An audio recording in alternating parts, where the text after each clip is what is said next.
अरे साधु महाराज, आज तुम्हारा भजन खत्म होगा या नहीं? तुम्हें कुछ होश भी है?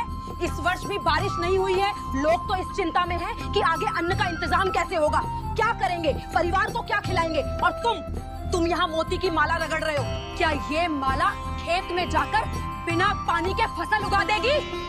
भगवान, परमात्मा जो चाहे वो कर सकता है। मौला जल से थल कर देत, थल से जल कर देत। एक बार तुम उस परमात्मा पर पूर्ण विश्वास करके तो देखो। अच्छा रहने दो, अपना ज्ञान अपने पास रखो। घर चलाने के लिए तुम्हें जोड़ना तो आता नहीं, बस उजाड़ना आता है। तुम्हारे खुद के घर में पर्याप्त अन्न नहीं, और तुमने उस दिन जब वो भूखा भिखारी आया और तुमने मेरी मेहनत की बनी रोटियों में से भी 2 रोटी उठाकर उसे दान करके आ गए। तुम तो मुझे और मेरे बच्चों को भूखा मार दोगे।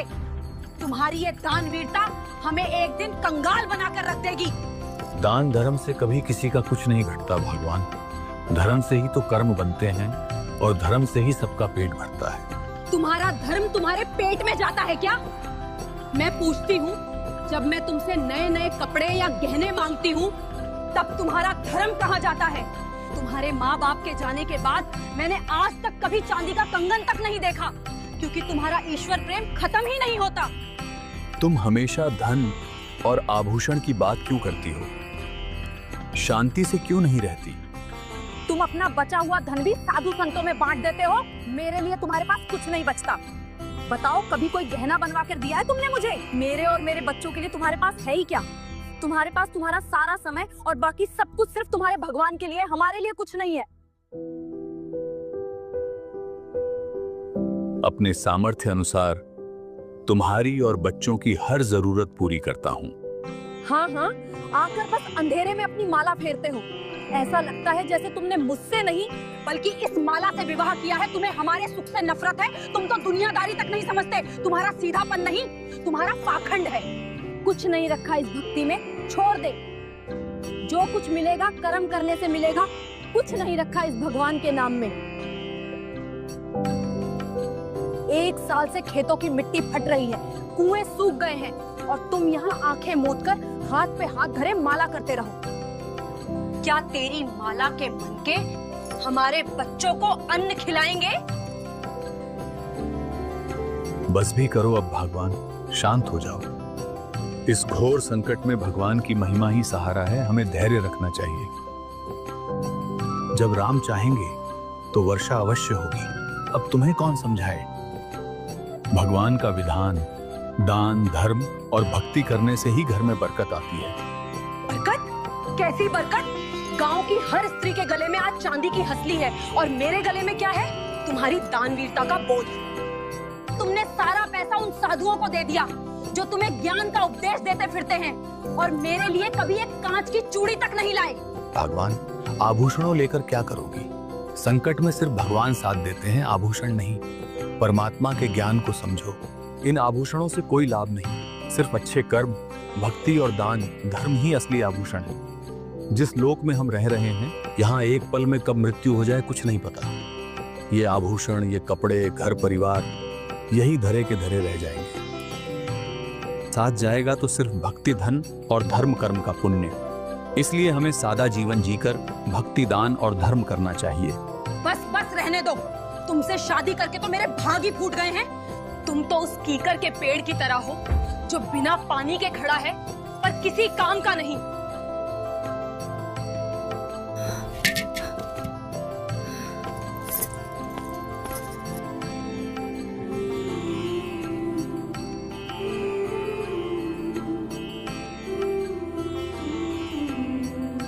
सुनो, मैं पानी लेने जा रही हूँ, और मेरे जाते ही अगर किसी को अन्न का एक दाना भी दान किया तो मुझसे बुरा कोई नहीं होगा। फिर मैं तुम्हें बताऊंगी कि भूखे पेट माला कैसे फेरी जाती है।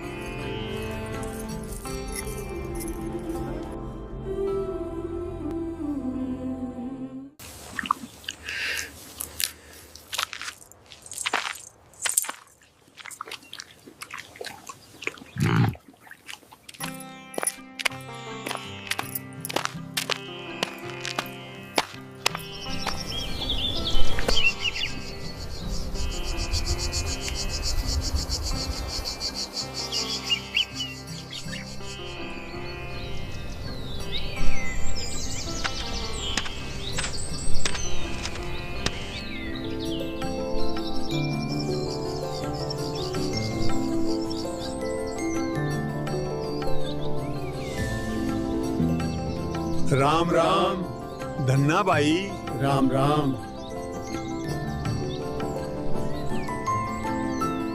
राम राम भाई, राम राम। आओ बैठो।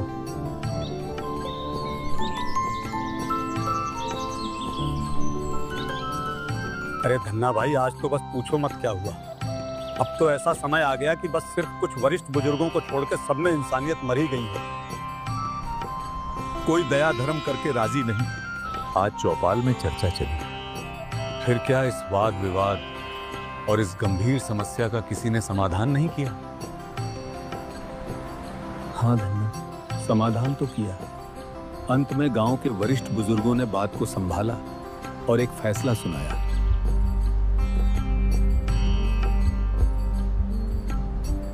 हर तरफ स्वार्थ का बियाबान पसरा है। हमारे पूर्वज बताया करते हैं कि राम के रूठने पर ही अकाल पड़ते हैं।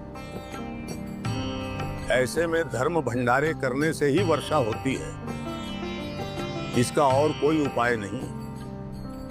बिल्कुल भाई साहब, जमीन से पानी के साथ साथ अब सभी के दिलों से दया भी खत्म हो गई है। मेरा बाबू भी कहा करता कि भगवान ने हर समस्या का समाधान बनाया है, और जब राम रूठ जाए तो राम को मनाने का भी एक ही उपाय है, और वो है धर्म।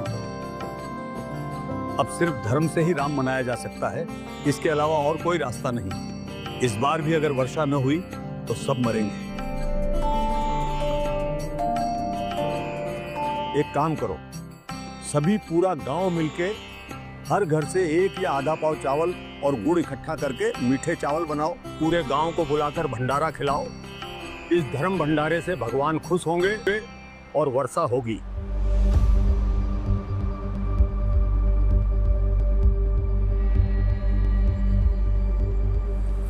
चलो अच्छा हुआ, देर से ही सही, लेकिन चौपाल में भगवान की दया से सही फैसला हो गया।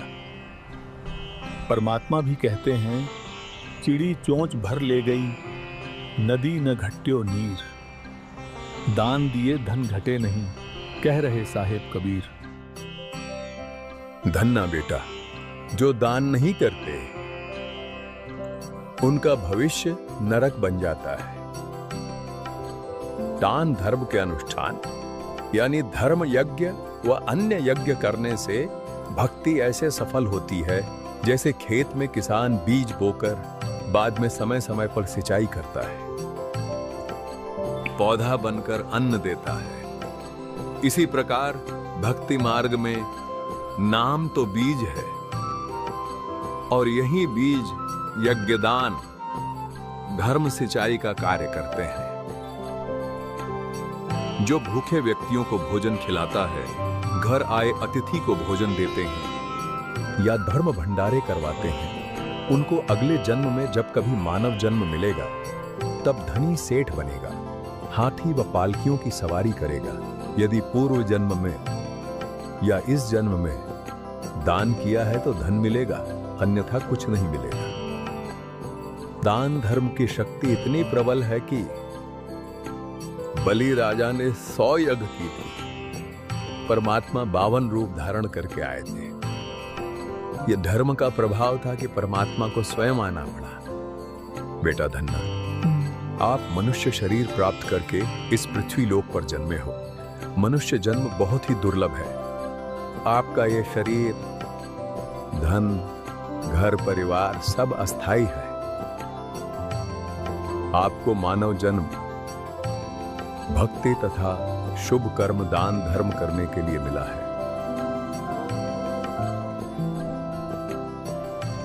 धन्ना भाई साहब, क्या आनंद आता है तुम्हारे साथ बैठकर परमात्मा की चर्चा सुनकर। सच कहूं तो ऐसा लगता है बस यहीं बैठे रहें और सुनते ही रहें। अरे भाइयों, हम चाहे जितना भी संतोष कर लें, पर यह जान लो कि हमारे गांव की यह स्थिति अब ज्यादा समय ठीक नहीं रह सकती। कब ये अकाल हमारा मृत्यु काल बन जाए, कुछ कहा नहीं जा सकता। जरा दूर दराज के इलाकों से आई खबरों पर भी ध्यान दे लो, जहां अकाल ने नहीं साक्षात काल ने तांडव मचाया है। सुना तो मैंने भी बहुत कुछ है कि बहुत बदतर हालत है। बड़े बड़े जमींदार भी दाने दाने को मोहताज हो रहे हैं, अन्न का एक दाना नहीं बचा।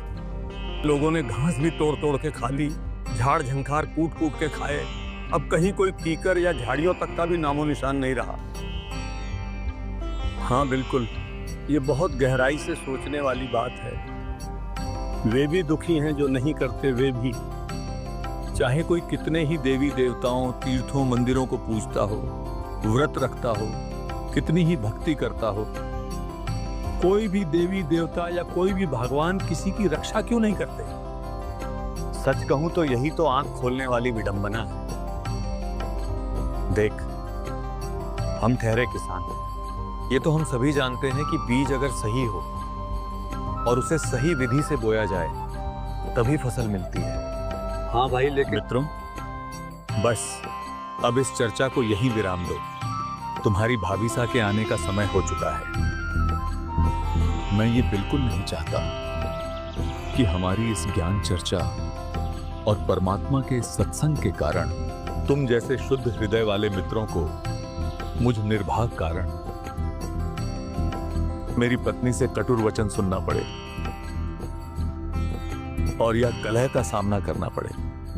बाकी चर्चा कल उसी आनंद से करेंगे। भाभीसा, फिर तो हमें तुरंत चलना चाहिए। अगर हमें यहाँ बैठे हुए देख लिया तो कहीं उनके क्रोध भरे ज्ञान नेत्र न खुल जाए, फिर तो प्रलय ही आ जाएगी। बाकी चर्चा अब कल करेंगे। चल विजयपाल।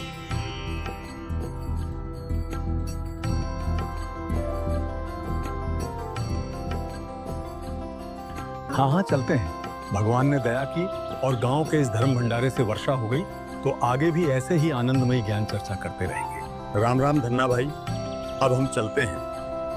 आगे भी ऐसे ही आनंदमयी ज्ञान चर्चा करते रहेंगे। राम राम धन्ना भाई। राम राम भाइयों।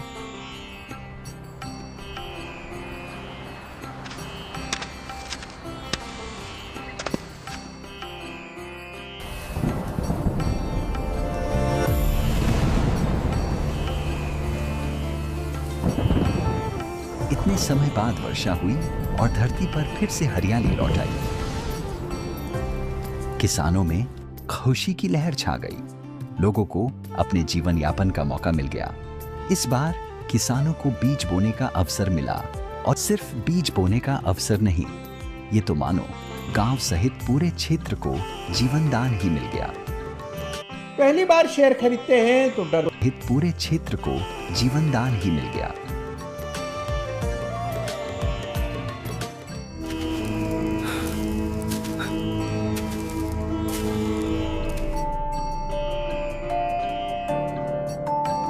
हे प्रभु, दया करो। हे परमात्मा, न जाने ईश्वर कैसी परीक्षा ले रहा है। लगातार चलते चलते कई दिन हो गए, कहीं से अन्न का एक दाना भी नहीं मिला। यदि आज अन्न ना मिला तो अंत निश्चित है। हे प्रभु, यदि आप हमें जीवन देना मंजूर नहीं है, ये भूख अब और सहन नहीं होती। इस भूख से शांति दो प्रभु, या हम भूखों को भोजन दो।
राम राम भाई, राम राम। अरे काहे का राम महाराज, पेट में भूख की आग तन को जलाए जा रही है। 2 दिन से अन्न तो दूर, एक पत्ता भी गले से नीचे नहीं उतरा। लगता है अब तो इन इंसानों की तरह राम भी बेहरा हो गया है। विश्वास रखो संतो, साधु संत धीरज नहीं खोया करते और विपत्ति में ही भक्त की असली परीक्षा होती है। भूखा तो मैं भी हूं 2 दिन से, लेकिन मुझे पूर्ण विश्वास है, देर से ही सही, लेकिन मेरा राम मुझे अन्न अवश्य देगा।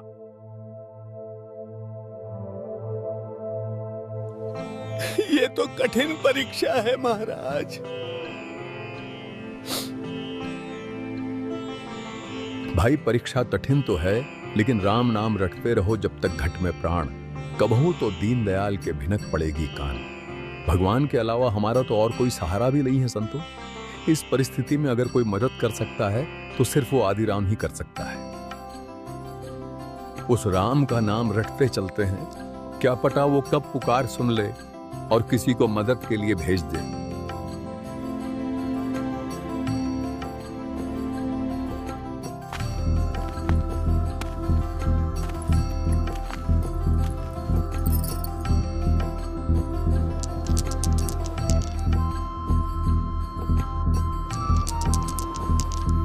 उठो अब, बैठे रहोगे क्या समाधि लगाए? ये माला छोड़ो, उठो और ज्वार खेत में बीज कर आओ। दुनिया हल लेके खेत जोतने चली गई, पूरा गांव अपने खेतों में बीज बोने गया है और यहाँ तुम्हारी पूजा पार्टी खत्म नहीं होती। जब देखो तब सुबह सुबह से ही माला लेकर बैठ जाते हो। घर में खाने के लाले पड़े हुए हैं, लेकिन तुम्हें तो बस पुण्य कमाने की चिंता रहती है, अपनी पत्नी और बच्चों की कोई चिंता नहीं है। तुम्हें तो सिर्फ अपने दान धर्म और पूजा पाठ से मतलब है। तुम्हारा ये दान धर्म हमें भूखा मार देगा, कंगाल बना के छोड़ेगा। तुम्हें तो ना घर दिखता है ना बच्चे। अच्छा ठीक है भगवान, जाता हूँ।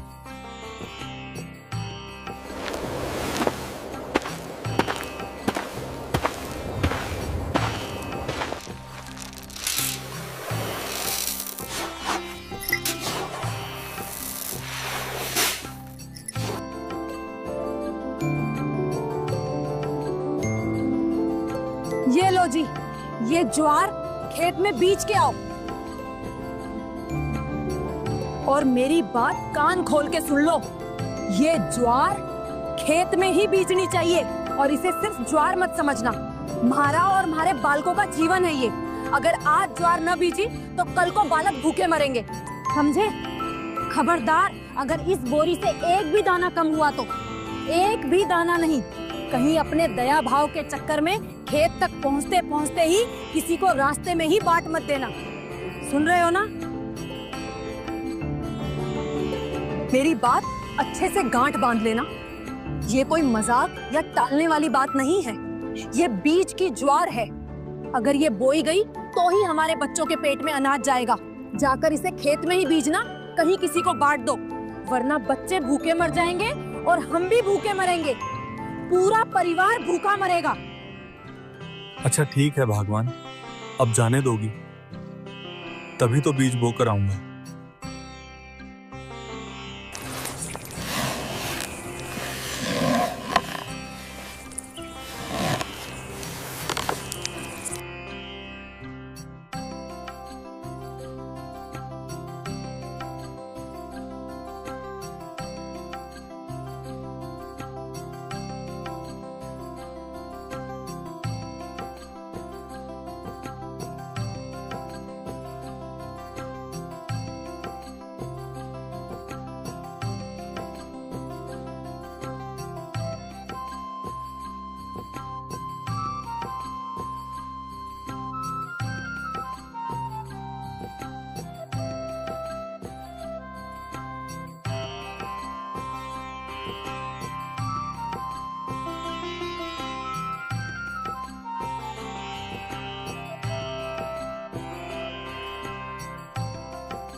राम राम भगत जियो।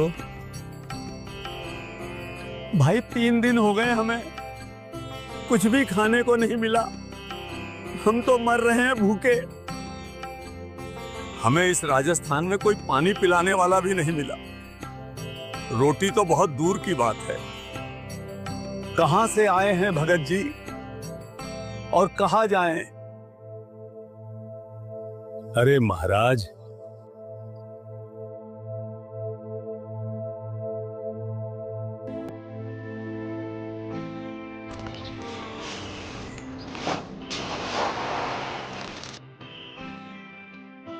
महाराज जी, मेरे पास तो ये बीज की ज्वार है थोड़ी सी, ये देख लो आप। इसे खाकर अपनी भूख शांत कर लो।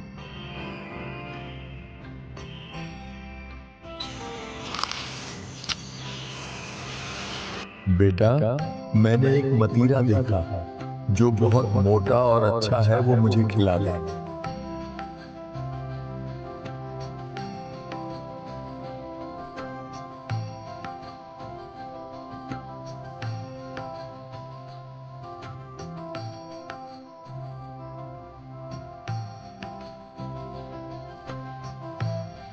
बेटा, भगवान तुम्हारा भला करे।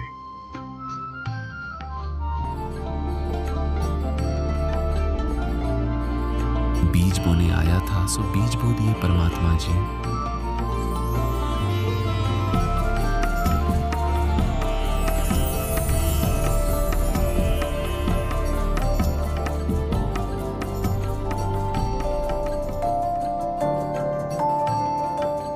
अब अगर मैं ज्वार बोने खेत नहीं गया और यदि किसी ने भी मेरी पत्नी को जाकर बता दिया तो बहुत झगड़ा करेगी, बड़ा भारी बखेड़ा खड़ा हो जाएगा। क्या करूं अब? ये ज्वार खेत में ही बीजनी चाहिए और इसे सिर्फ ज्वार मत समझना। हमारा और हमारे बालकों का जीवन है ये। अगर आज ज्वार ना बीजी तो कल को बालक भूखे मरेंगे।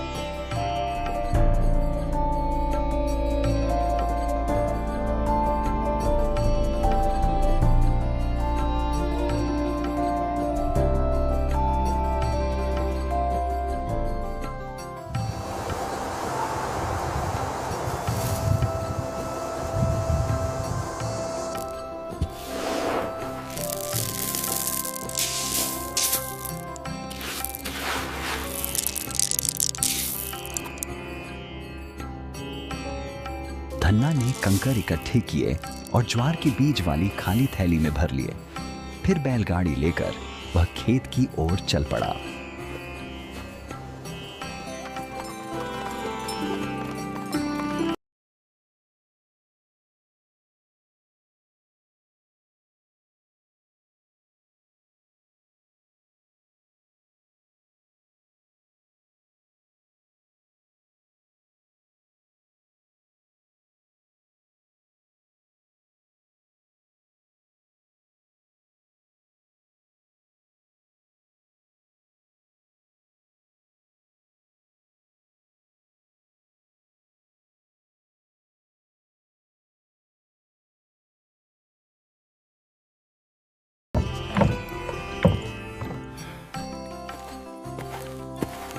बहुत ही ज्वार। हाँ, वो आया भगवान।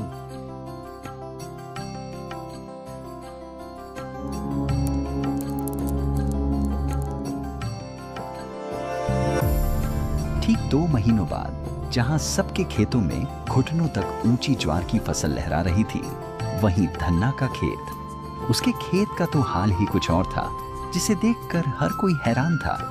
उसके खेत में ज्वार का तो कोई नामो निशान तक नहीं दिख रहा था। वहां चारों ओर बस अनगिनत तुंबे की बेलें उगी हुई थी, जो उस पूरे इलाके में झाड़ झंखाड़ की तरह बिना बोए ही अपने आप ही उग जाती थी। धन्ना के खेत को जो भी देखता वह हक्का बक्का रह जाता कि जहां ज्वार की फसल होनी चाहिए थी, वहां तो बस तुम्बों का जंगल उगाया है। देखो जी, जरा देखो तो, धन्ना के खेत में ज्वार तो कहीं है ही नहीं। ये क्या? पूरा खेत तो तुंबे की बेलों से भरा पड़ा है।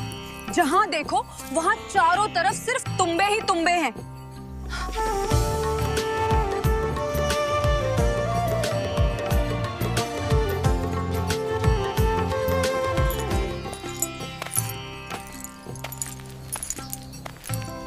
अरे भाभी साहब, आपने अपने खेत में ज्वार नहीं बोई थी क्या? क्या मतलब? आपके खेत में तुंबों की बेलें उगाई, बीज भी नहीं डाला और देखो पूरा कुबाड़ उग गया। आपके खेत में इतने तुंबे पड़े हैं कि बिना गिनती के। नहीं, ऐसा नहीं है। हमारे भगत जी ज्वार बोकर आए हैं। मैंने खुद उन्हें ज्वार की बीज दी थी बोने के लिए। ज्वार का तो एक पौधा भी नहीं है, मोटे मोटे अनगिनत तुंबे उगे हुए हैं। जरूर भगत जी ने कर दी होगी गड़बड़, बीज भी कहीं दान में दे दिए। पहले एक बार खेत देख कर आऊं, फिर इन्हें तो बाद में बताऊंगी।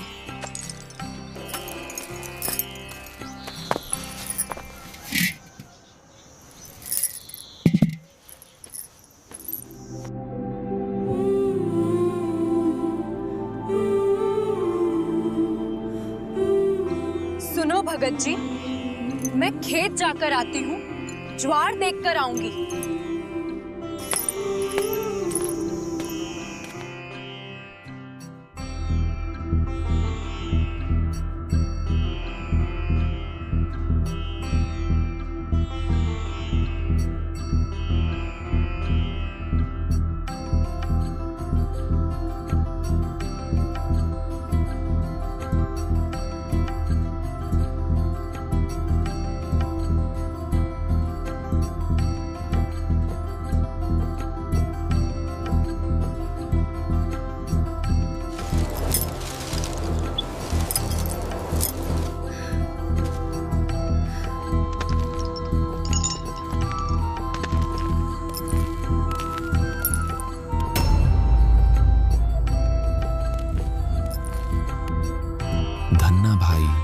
आज तो तेरी खैर नहीं।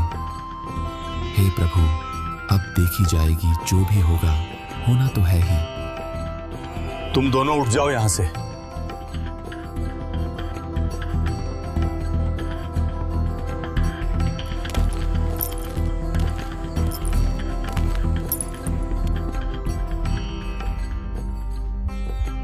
आपने खेत में बीज की ज्वार बोई थी? खेत में ज्वार का तो एक पौधा भी नहीं है, तुंबे उग गए बिना गिनती के। तुम बीज कहां नाश करके आए हो? ये बालक तुम्हें खाएंगे क्या?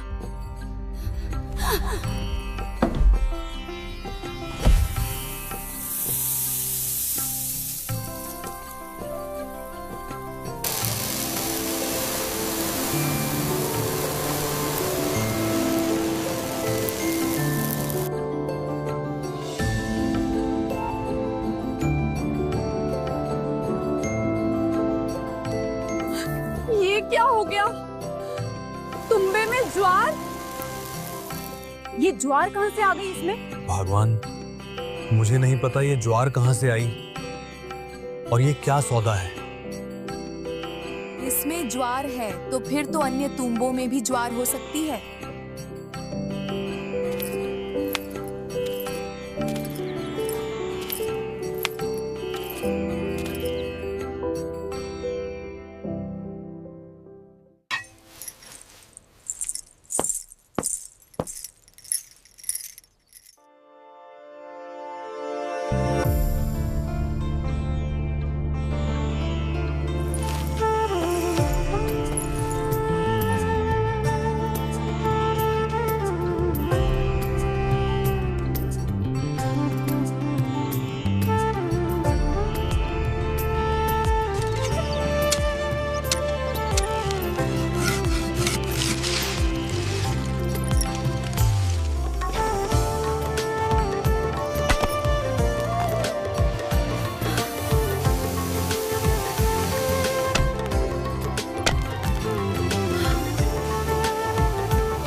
इस तरह धन्ना की पत्नी खेत से ज्वार इकट्ठा कर घर ला रही थी। जब ज्वार पूरा हुआ, यानी धन्ना जी के परिवार को जितना ज्वार की जरूरत थी वो पूरा हुआ, तब धन्ना जी अपनी पत्नी से कहते हैं, अब और न लाइए। जितनी उस खेत में ज्वार होनी थी उतनी आ चुकी है। सबके बच्चे भूखे हैं। क्यों? मैं क्यों बांटूं? सारी लाऊंगी। धन्ना की पत्नी ज्वार भरकर फिर लाई। घर तक जब गठरी खोली तो ज्वार 2 किलो रह गई। धन्ना की पत्नी फिर गठरी भरकर ज्वार लाई तो सिर्फ छिलका हो गई, ज्वार नहीं रही। भगवान, अपने हिस्से की ज्वार आ चुकी है, अब तुम फालतू नहीं ला सकती। भाइयों, परमात्मा जी की दया से हमारे खेत के मतीरे में से ज्वार निकल रही है। और हमें जितना चाहिए था उतना हमने रख लिया है। और भाई, परमात्मा जी ने ज्वार बाकी आप सभी के लिए दी है, तो अपने अपने परिवार के लिए जितनी जरूरत है उतना उतना ले जाओ।